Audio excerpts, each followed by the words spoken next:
soir, nous allons parler du tabac et de la grossesse, Karine. Oui Dominique, la France est le pays où il y a le plus de femmes qui fument pendant leur grossesse.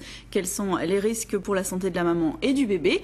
C'est ce que nous demanderons à notre invité, puis nous lui demanderons également quelles sont les interactions entre le tabac et la contraception orale. C'est ce qu'on va demander donc à notre invité, le docteur Alain Braillon, médecin de santé publique. C'est tout de suite dans Voix publique.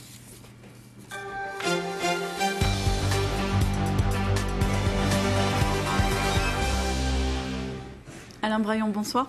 Bonsoir. Vous êtes donc médecin de santé publique et vous êtes très impliqué dans la lutte contre le tabagisme, notamment chez les femmes enceintes et chez celles qui prennent certaines formes de contraception orale. Alors tout d'abord, on va parler de la grossesse. On a voulu savoir si les gens connaissaient les risques pris par une femme qui continue de fumer. Écoutez leur réaction recueillie par Arantxa Chabel-de-Rein et Franck Moetti. La grossesse et le tabac, qu'est-ce que vous en pensez? C'est pas bien. Faut pas, ça porte atteinte à l'enfant. Pas bien du tout pour la croissance du fœtus, je crois. Ça peut avoir des effets sur sa croissance, la croissance du cerveau, l'évolution, etc. de l'enfant. Donc voilà, pas bien. Oui, c'est dangereux. Il faut éviter de fumer. Normalement, il faut arrêter de fumer quand on attend un bébé, oui. On ne doit pas fumer quand on attend un enfant, ou même bien avant, je pense. Et c'est dangereux pour le développement de l'enfant.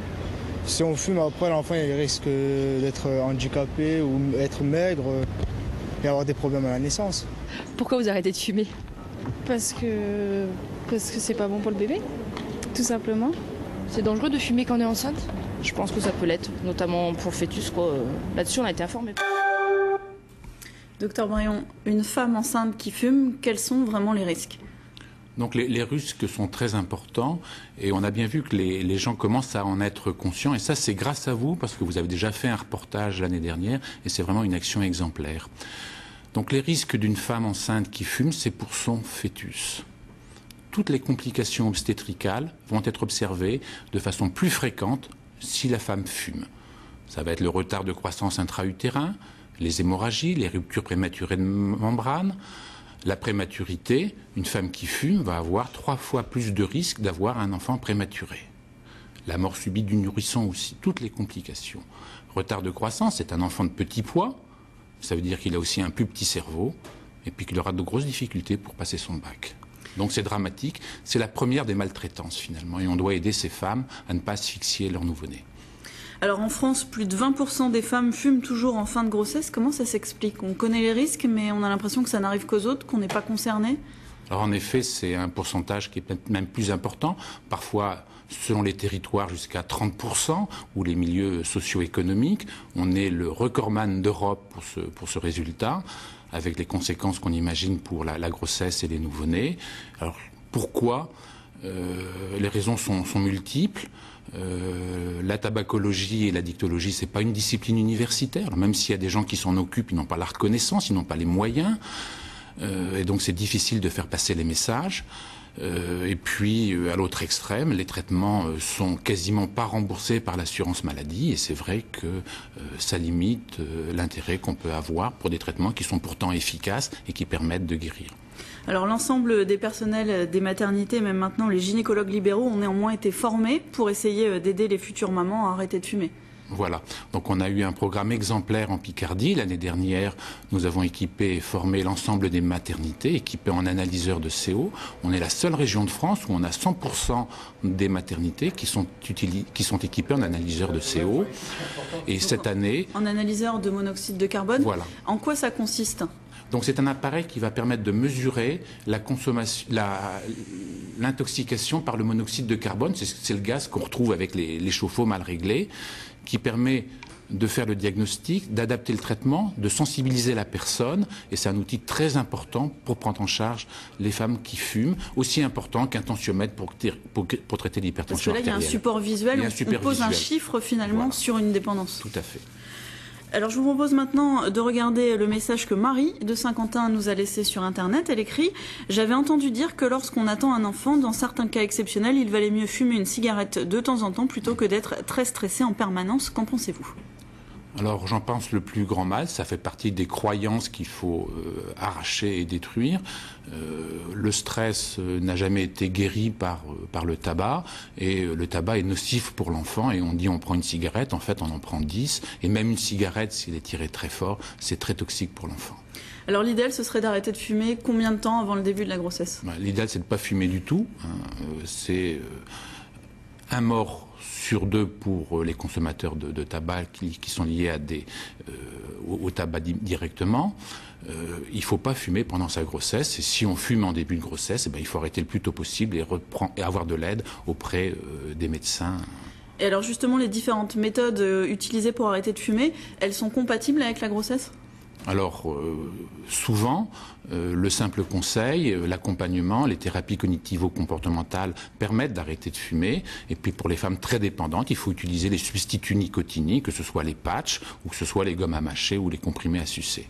Et ça, ce n'est pas nocif pour le fœtus? C'est pas du tout nocif pour le fœtus. La nicotine n'est pas nocive pour le fœtus. Ce qui est nocif pour le fœtus, c'est le monoxyde de carbone, et puis les 4000 substances qui sont dans le tabac et les métaux lourds qui sont dans le tabac. Alors une fois qu'on s'est arrêté de fumer pendant la grossesse, si on veut, ou en tout cas si on ne peut pas s'empêcher de reprendre après, il faut au moins attendre d'avoir terminé d'allaiter. Alors c'est vrai que c'est un très gros problème, c'est que la plupart des femmes qui fument pendant leur grossesse et qui vont arrêter, vont reprendre après l'accouchement, les 3/4. Et donc ça va être le programme qu'on va lancer l'année prochaine, essayer de s'intéresser aux moyens de limiter la reprise du tabac, parce qu'on sait que les femmes qui fument n'allaitent pas, et c'est encore très mauvais pour l'enfant. Bon, alors on a bien compris tous les dangers du tabac liés à la grossesse, un thème sur lequel les gens sont relativement bien informés, mais il existe un autre risque qu'on connaît peut-être un peu moins, les risques liés à la combinaison tabac-pilule.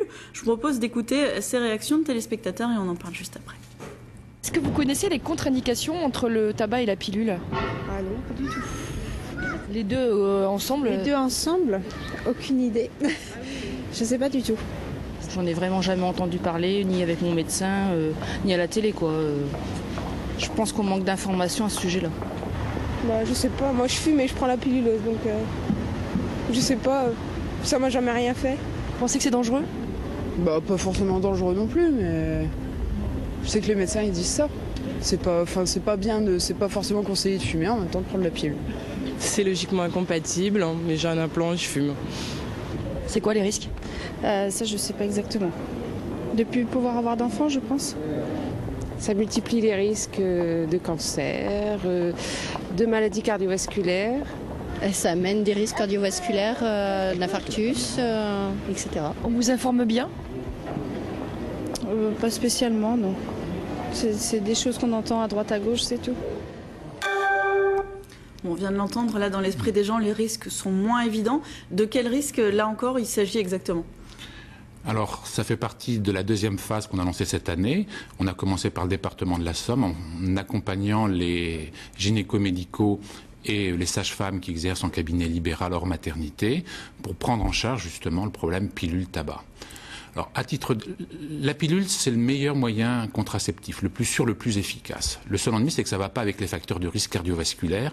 Et le pire des facteurs de risque cardiovasculaire, c'est le tabac. Une femme qui fume et qui prend la pilule, elle a 100 fois plus de risque qu'une personne normale de faire un infarctus du myocarde. Et ça, c'est valable pour toutes les pilules? Voilà. Alors, c'est toutes les pilules, sauf un nouveau type de pilule progestatif, pur. Mais la question n'est pas là. Une femme qui vient pour un moyen de contraception et qui fume, il faut l'aider pour arrêter de fumer. C'est le meilleur service qu'on peut lui rendre. Et alors d'autres moyens de contraception comme l'implant, là aussi il y a un risque? Alors les implants contiennent des estrogènes et donc c'est la même chose que la pilule, ça ne va pas ensemble.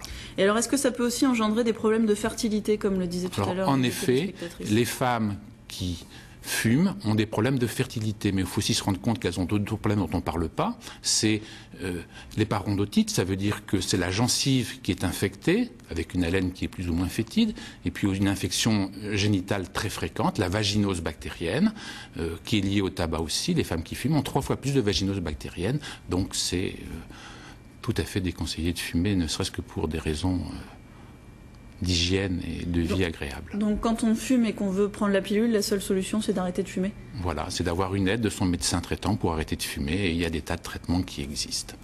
Eh ben, merci beaucoup, Dr Braillon, d'être venu répondre à toutes ces questions. Merci infiniment.